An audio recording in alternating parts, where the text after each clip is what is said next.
Загадочная русская душа. Особый путь. Скинуть ярмо гнилой Европы. России от Бреста до Владивостока. Да. Магчыма, вы чулі такія трызненні, якія зараз ёміста ўкладаюцца ў панятак еўразійства. А фішка-то ў тым, што ўвесь гэты бред, кажучы па-іхнаму, сёння направду стаў рэальнасцю. Як вірус выбраўся з цёмных прафесарскіх кабінетаў і пракураных кухняў расійскай інтэлігенцыі. Гэта ідэалагічны фундамент расійскай агрэсіі. Што ж такое гэтае еўразійства? І, галоўнае, што нашыя народы могуць яму супрацьпаставіць? З вами Кацярына Ваданосава, і мы гаворым пра беларускую ды украінскую гісторыю ў серыі перадач «Трызуб і пагоня». Міф пра асаблівы шлях і месца Расіі ў свеце ўзнік яшчэ да Расіі. Калі манах Філафей на пачатку 16 стагоддзя закінуў маскоўскім князям такую вось мульку: «Москва, трэці Рым, а чацвёртаму не бываць». І гэта ўжо была прэтэнзія на статус унікальнай цывілізацыі з гістарычнай місіяй. Пазней гэтая ідэя эвалюцыянавала, змяняла формы. Здавалася б, за часамі Петра I ці Кацярыны II усё больш-менш сціхла. Так, тады былі гістарычныя спекуляцыі, каб абаснаваць прэтэнзіі на спадчыну Русі, але агулам Расійская імперыя цвёрда прырастала да палітычнай карты Еўропы. Кафтаны памянялі на камзолы, пастрыглі бароды, збудавалі Пецярбург. Уся эліта гаворыць паміж сабой па-французску ці там па-нямецку. Яна чытае еўрапейскіх аўтараў, а не псалтыры і пасланні старцаў зноку з бародамі. Добрая палова была чальцамі масонскіх ложаў. І гэта чыста еўрапейская мода. Здаецца, які тут ужо асобы шлях? Гэта Еўропа. Але не. Прыкладна ў сярэдзіне 19 стагоддзя там пачалі задумавацца. Ну добра, ёсць войска, флот, вертыкаль, нават такая-сякая літаратура ёсць. Але гістарычнай місіі ва ўсёй гэтай здаравезнай тэрыторыі няма. І тады навошта гэта ўсё? І пачалося. Умом Россию не понять, аршином общим не измерить. У ней особенная стать, в Россию можно только верить. Гэта верш Цючева, вы яго ведаеце. І на хвіліначку ён 1866 года. І гэта добрая ілюстрацыя самога працэсу мітуслівага пошуку адказаў на пытанні: хто мы такія, чаму мы іншыя, як перастаць быць ценем Еўропы. Адсюль канцэпцыі славянафільства, почвеннічества. Даруйце, я нават не ведаю, як гэта перакласці на беларускую ці украінскую мову. Почвеннічества. Глебаўніцтва, хіба што. Ніводная з гэтых канцэпцыяў не была унікальнай, бо славянафільства — гэта слізанае з германафільства. Акурат немцы на той час круцілі ідэю, як бы аб'яднаць усе германскія народы. Ды і ў прынцыпе на Расіі што свайго прыдумвалі. Гэта заўсёды была калька з Еўропы. Ніводнага жанру ў літаратуры ў Расіі не было створана. Гэта еўрапейская літаратура была, напісаная па-расійску. Ніводнага музычнага жанру ці інструменту, можа, апроч балалайкі чатырохструннай ці лыжак.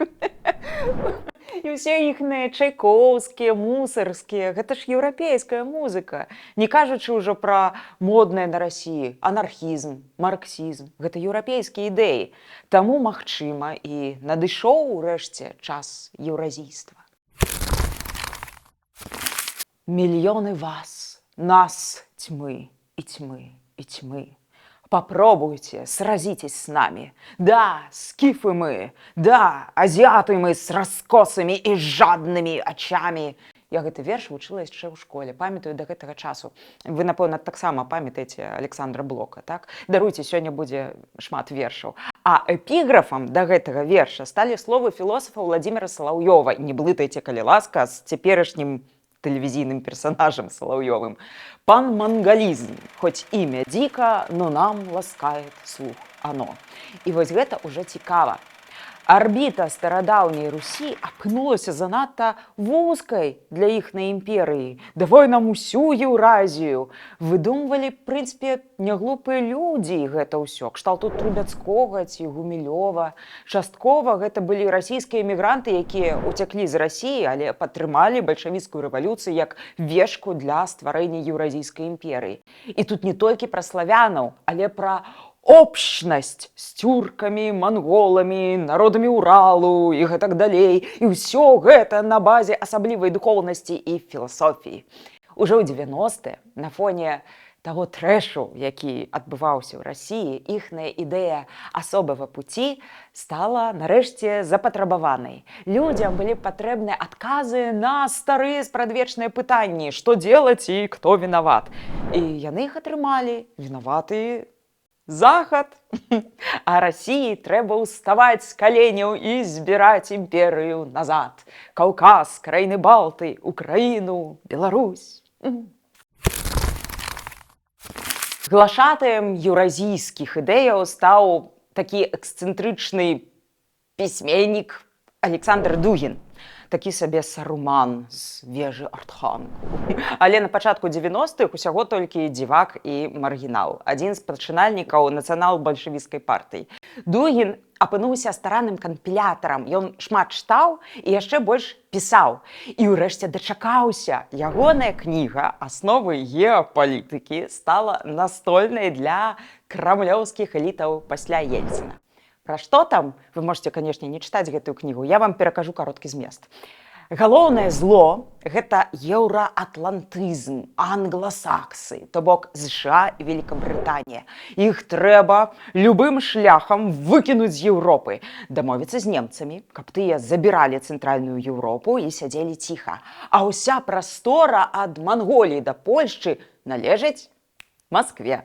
Пра суб'ектнасць Беларусі ці Украіны ўвогуле няма гаворкі. Усё гэта мае быць анексавана і пераварана ў еўразійскім катле народаў. І, што цікава, гэта гульня ў доўгую, не на адзін год. Анексіі, перавароты, гібрыдныя войны, выкарыстанне ўнутраных канфліктаў, што ў Турцыі, што ў еўразвязе. Усе сродкі добрыя. Ну і, в прынцыпе, так па выніку Расія і рабіла. Зразумела, што ні пра якія правы і свабоды ў гэтай дугінскай Еўразіі гаворкі не ішло. Замест дэмакратыі дзікая форма камунафашызма з элементамі стараабрадніцтва, зноў бароды, акультызму і мілітарнай эстэтыкай. Такі страшны сон, насамрэч, які стаў рэальнасцю. Але што мы можам на гэта адказаць? Што мы, народы ўсходняй Еўропы, можам супрацьпаставіць? Ідэю міжмор'я альбо Балта-Чарнаморскі саюз. Сэнс у тым, што геапалітычна і гістарычна краіны паміж Балтыкай і Чорным морам прырэчаныя быць разам.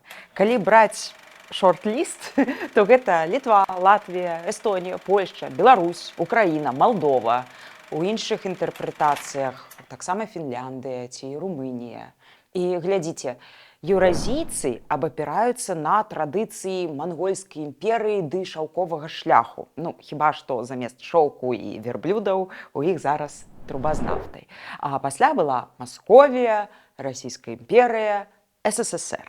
Гэта іхны гістарычны міф. У нас за спінай больш за 2000 гадоў бурштынавага шляху ад Балтыкі да Чорнага мора. З Балтыкі бурштын, а з Чорнага мора з антычнага, з арабскага свету, срэбра. Гэты шлях у розныя перыяды трымалі кельты, готы, урэшце варагі, вікінгі, якія стварылі Русь. Пазней было ВКЛ ад мора да мора, Рэч Паспалітая, геапалітычны гігант. І гэта сапраўдная цывілізацыя, якая развівалася, змянялася, гінула і ажывала зноў. Бліжэй да нашага часу пра ідэю міжмор'я казалі Юзеф Пілсудскі, Ежы Гідройц, Вячаслаў Чарнавол, Зянон Пазняк. Бо гэта адзіны, па сутнасці, сіметрычны адказ на агрэсію з усходу. Масква можа ў тэорыі дамовіцца з Берлінам ці Брусэлем, але жыць тут нам і разлічваць нам варта толькі на сябе.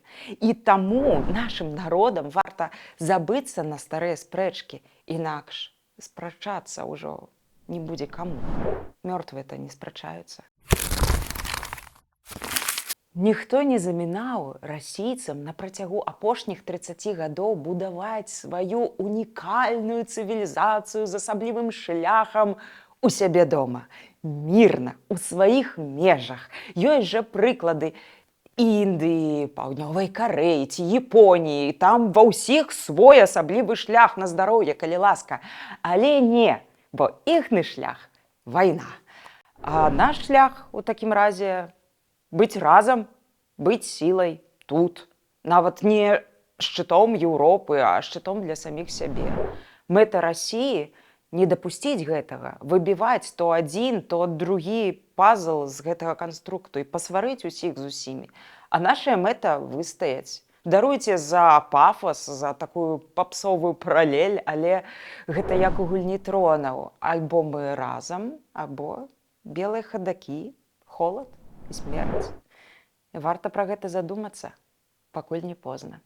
Мы вельмі ўдзячныя за тое, што вы праглядаеце нашыя відэа, ставіце нам падабайкі, пішаце каментары і таксама дасылаеце нават данаты. І падпісвайцеся на наш канал, калі раптам па нейкай да гэтага часу незразумелай мне прычыне вы не зрабілі гэты крок, зрабіце яго зараз. І будзьма разам з сапраўднай гісторыяй, будзьма разам з Украінай.